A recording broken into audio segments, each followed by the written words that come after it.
If you've ever harbored dreams of being an internet personality, and if your Terraria Let's Play videos aren't quite getting the plaudits they deserve, here's a new opportunity. Blizzard is recruiting for its on-air talent team, specifically the on-air talent responsible for presenting forthcoming Overwatch esports broadcasts.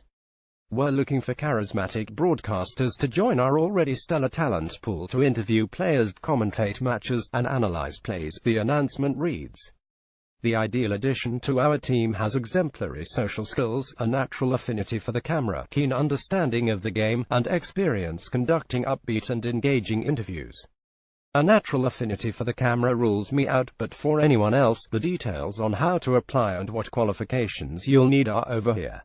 Blizzard will start reviewing submissions from September 25th.